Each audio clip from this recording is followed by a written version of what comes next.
অনেক দিন ধরেই টর্চার চলছে স্যার। সেই জন্য যখন ও ব্যাঙ্গালোরে গিয়েছিল তখন আমি সিসিটিভি ক্যামেরা ফিট করেছিলাম। ওখান থেকে ফিরে এসেই ও আমাকে সেক্সের জন্য ফোর্স করেছিল। আমি ওকে বলেছিলাম যে আমার পিরিয়ডস চলছে, ও বলেছিল কোনো ব্যাপার নয়, আর তারপর আমাকে ফোর্স করে। আমি বারণ করতে আমাকে ফ্লাওয়ার ভাস দিয়ে মাথায় মারে, দেয়ালে মাথা ঠুকে দেয়, ডাইনিং টেবিলে আমাকে আছাড় মারে। তখন থেকে এইসবই চলছে স্যার। নিজেকে ডিফেন্ড করার জন্য আমি হাতের সামনে যা পেয়েছি সেটা দিয়েই ওকে মেরেছি।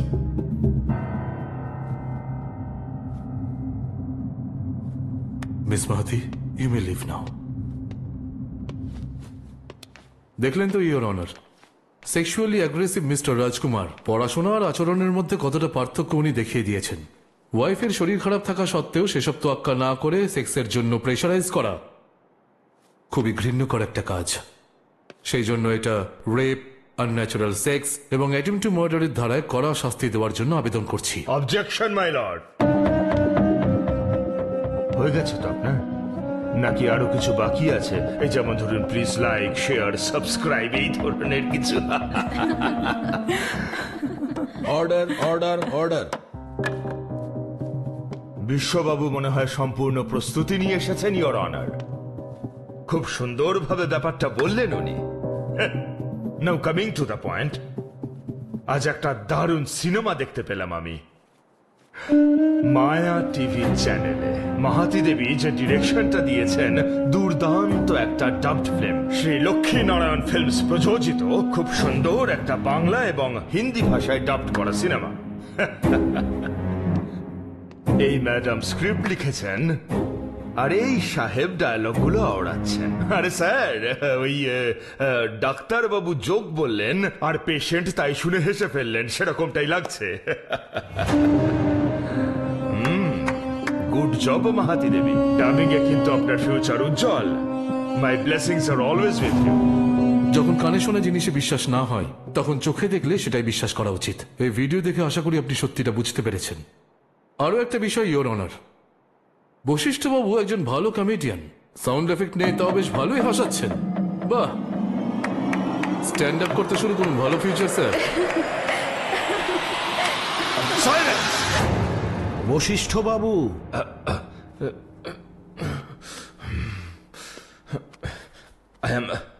I'm sorry, Your Honor. এতক্ষণ আমরা যা শুনলাম সেটা অন্যরকম, আর যেটা ঘটেছিল সেটা অন্যরকম। Video please. আমার ক্লায়েন্ট রাজকুমার যখন বেঙ্গালুরু থেকে ফিরলেন তখন প্রতিবারের মতোই তিনি তার স্ত্রীর ঘনিষ্ঠ হওয়ার চেষ্টা করেছিলেন, কিন্তু তার স্ত্রী যে এত সুন্দর প্ল্যান করে সিসিটিভি ক্যামেরা বসিয়েছিলেন সেটাই বেচারা জানতেও পারেননি। তাই স্ত্রীর আরো কাছে যেতে থাকেন। উনি ভেবেছিলেন স্ত্রী আর কি করছে হয়তো, কিন্তু মাহাতি দেবী ওখানে থামেননি। তোমার পরিবারকে আমি পথে বসিয়ে দেবো, এই সব কথা বলতে থাকেন। আর আমার ক্লায়েন্ট পরিবার সম্পর্কে এরকম কথা হজম করতে পারেনি, তাই রাগের বশবর্তী হয়ে উনি ফ্লাওয়ার ভাসটা তুলে ওনার মাথায় মেরে দেন। উনি জানতে চান স্ত্রী এরকম করছে কেন। তখন মাহাতি দেবী একটা হাতুড়ি দিয়ে ওনার মাথায় আঘাত করেন, জ লাইন ড্যামেজ করে মুখটাকে ক্ষতবিক্ষত করে দেন। ইওর অনার, এই মুহূর্তে আমার ক্লায়েন্ট কথা বলার মতন পরিস্থিতিতেও নেই, আর তাই ওনার যা বক্তব্য উনি একটা চিঠিতে লিখেছেন, আমি সেটা কোর্টে সাবমিট করেছি, আপনি দেখতে পারেন না। Objection your honour. Mahati dubbing করেছে এটা বলে উনিও মজা করেছেন, তাহলে এখন উনি যেটা করছেন সেটা কি? বাস্তব এটা নয় ইওর অনার। সত্যি এটা যে ওখানে এইসব কিছুই হয়নি। রাজকুমার জোর করেছেন, উনি মানা করা সত্ত্বেও। কারোর ইচ্ছার বিরুদ্ধে যদি তাকে জোর করে সেক্সুয়াল ডিজায়ার ফুলফিল করতে যাওয়া হয় তাহলে সেটাকে রেপ বলা হয় ইওর অনার। সেই মহিলা যদি আপনার স্ত্রী হয়, পরস্ত্রী হয় বা কোনো প্রস্টিটিউট, সেটাকে রেপই বলা হয়। এই সমস্ত আপনার অভিপ্রায় নাকি সিনেমার ডায়ালগ? এত কিছু বলার থেকে তো ওই সিসিটিভির ফুটেজটা উকিল সাহেব একটা পেন ড্রাইভে নিয়ে নিজের সিনেমায় জুড়ে দিতেন, তাহলে বোধহয় ফল আরো ভালো পেতেন। যাকে এরকমটা ধরে নেওয়া যাক, নো মিন্স নো যে সিনেমাগুলোর মূল বক্তব্য, সেখানে যে মহিলাদের দেখানো হয় তাদেরও একটা চরিত্র থাকে। আপনি কাকে বিশ্বাস করবেন? রেপের মতন একটা ভারী শব্দকে নিয়ে তো এরা ছেলে খেলা করছে। হ্যাঁ, রেপের অর্থটা কি? যখন কালপ্রিট ভিকটিমকে জবরদস্তি ফিজিক্যালি ড্যামেজ করে, মেন্টালি অ্যাবিউজ করে, নিজের বাসনা চরিতার্থ করে চলে যায়, এটাই রেপের সংজ্ঞা। রেপের মতন এরকম একটা শব্দকে পবিত্র একটা সম্পর্কের মাঝে এরা কি করে আনতে পারে মিলর্ড? স্ত্রীর সমস্ত ইচ্ছা স্বামী পূরণ করবে, এটাই স্বামীর কর্তব্য। ঠিক সেইভাবেই স্বামীর ইচ্ছা পূরণ করাও স্ত্রীর কর্তব্য, তবেই সেটা বিবাহ। ঠিক আছে স্যার, আপনি যেটা বলছেন সেটাকেই মেনে নিচ্ছি। সকালে ঘুম থেকে উঠে কফি দেওয়া, সারাদিনে 3 বার রান্না করা, বাড়ি ঠিক রাখা, রাতে শোয়ার সময় স্বামীর ইচ্ছা পূরণ করা, এই সব কিছু একজন স্ত্রীর কর্তব্য। আর স্বামী রোজগার করে আনবে, হাত খরচ দেবে, স্ত্রীর ভরণ পোষণ করবে, তাকে সুখে রাখবে। এ কি বউকে মাইনে দিচ্ছে নাকি? কি আমি ঠিক বলেছি তো? Yes, you R right. ওকে, যদি এটা ঠিক হয় তাহলে স্ত্রী বাড়ির কাজ করলে সেটা তার ডিউটি। স্ত্রীর কাছে বাড়ি হলো অফিস, আর সেখানে যদি সে মানা করে তাহলে এনার মতো লোকজন সেখানে বস হয়ে যান। আর অফিসেও যদি এই ধরনের সুযোগ তৈরি হয় আর কেউ এই ধরনের আচরণ করে তাহলে তাকে সেক্সুয়াল হ্যারাসমেন্ট বলা হয়। আর তাই বাড়িতেও এই আচরণ করাও ভুল, এটা অন্যায়। মনে হচ্ছে আমার লার্নেড ফ্রেন্ড কিছু নিয়ে বিব্রত আছেন। এই কেসটার মূল বিষয়বস্তু কি বোধহয় উনি সেটাই ভুলে গেছেন। যা হোক, একটা গোজামিল দিয়ে আমার ক্লায়েন্ট রাজকুমারকে অ্যারেস্ট করানোটাই মনে হচ্ছে ওনার মূল উদ্দেশ্য। এছাড়া আর কোনো লজিক দেখতে পাচ্ছি না। অবজেকশন। বসে যান। Objection overrule. Mister Vashishtha, you continue. Thank you, your honour. Your honour, টাকা আর সেক্স, এই দুটোর প্রয়োজনীয়তা পৃথিবীর সব মানুষের আছে। আর এই দুটো নিয়ে যদি কাউকে জবরদস্তি করতে হয় তাহলে সমাজ তাকে খারাপ চোখে দেখে। আর এই সব কিছুরই শিকার হলেন আমার ক্লায়েন্ট রাজকুমার। আর এই ক্ষেত্রে যেটা ফার্স্ট কালপ্রিট সেটা হলো সোশ্যাল মিডিয়া। সেটা শুরু হওয়ার পরই এই সব ঘটনা শুরু হয়েছে। যেই সেখানে পোস্ট করে সে একজন লয়ার, আর যে কমেন্ট করেন সে একজন জাজ। প্রতিটি বাড়ি আজ একটা কোর্ট। ফেমাস হতে চান আপনি? তুড়ি বাজিয়েই ফেমাস হয়ে যান। মিডিয়া টিকটকে আটকাতে পারলে সবকিছু হতোই না। কিন্তু পুরুষকে গাধা বানানো, পুরুষদের রেপিস্ট বানানো আজকাল খুব কমন ঘটনা। কোর্টে আসার ব্যাপারটা আজকাল টুইটের মতো হয়ে দাঁড়িয়েছে। ইয়োর অনার, আমাকে বলুন, আমরা কবে so called marital rape case দেখেছি? খুবই কম। কারণ বিবাহকে আমাদের সমাজে, আমাদের জেনারেশনে একটা ভ্যালু দেওয়া হয়েছিল। এটা ভ্যালু নয় স্যার, এটাকে ভয় বলা হয়।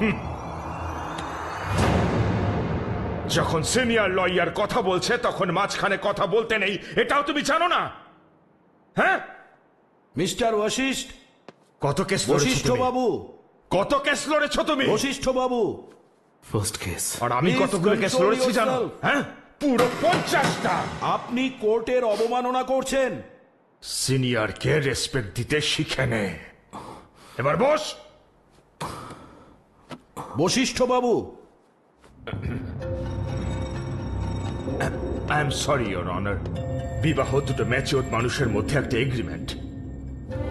আজকালকার ছেলে মেয়েরা তো তার ভ্যালুই জানে না, আর তারা সেটা জানতেও চায় না। আপনার তো দুটো সন্তান, আপনি অবশ্যই জানেন। ইয়োর অনার, আজ পর্যন্ত আমরা এরকম অভিযোগ কেন শুনিনি? তার কারণ হলো দুজন দুজনকে বুঝে জীবনটা কাটানোর একটা সংস্কার ছিল। সেটাই ওই সম্পর্কটাকে সম্মান দিত। দুটো মানুষ যখন একসঙ্গে থাকে ঝগড়াঝাটি তো হতেই পারে। একজনের হয়তো কিছু ইচ্ছে হলো, অন্যের হলো না। এর মধ্যে তো অপরাধের কিছু নেই। আর এই সিচুয়েশনটাকে রিভার্স করে দেখা যাক। স্ত্রীর ইচ্ছা হলে স্বামী যদি রাজি না হয় তখন তাকে নপুংসক বলা হয়ে থাকে sir. I repeat your honour, আমি মিথ্যে বলছি না, 100% সত্যি। এরকম মিথ্যে অভিযোগ করে ডিভোর্স নেওয়া আজকাল প্রায় ঘটছে। এটাই এই জেনারেশনের মেন্টালিটি। এখানে এই কোর্টে যাদের বয়স 40 বা 45 বছর হয়েছে তারা এই ঘটনার সাক্ষী। আর সেইভাবেই বিবাহিত জীবনে কেউ অত্যাচারিত হয়নি সেরকম কেউ আমার সামনে এসে প্রুফ করতে পারবেন কি? না। ছোট্ট তিলের মতো একটা সমস্যাকে পাহাড় বানিয়ে দেখানো হচ্ছে। সামান্য একটা ঘটনাকে সারা রাজ্যের সামনে এনে রেপুটেড একজন ডক্টরের রেপুটেশন খারাপ করা হচ্ছে, কোর্টের সময় নষ্ট করা হচ্ছে যার কোনো অর্থই নেই। তাই আমি আর্জি জানাচ্ছি কেসটাকে বাতিল করা হোক। আমি একটা শেষ কথা বলতে চাই ইয়োর অনার, খুবই অন্যায়। আমার ক্লায়েন্ট নিজের স্ত্রীর মাথায় যে ফ্লাওয়ার ভাস মেরেছেন এটা খুবই অন্যায়। কোর্ট তার জন্য যা জরিমানা দেবে আমরা মাথা পেতে নেব। আমার শুধু এতটুকুই বলার ছিল, তার কারণ কোর্টকে আমি সম্মান করি।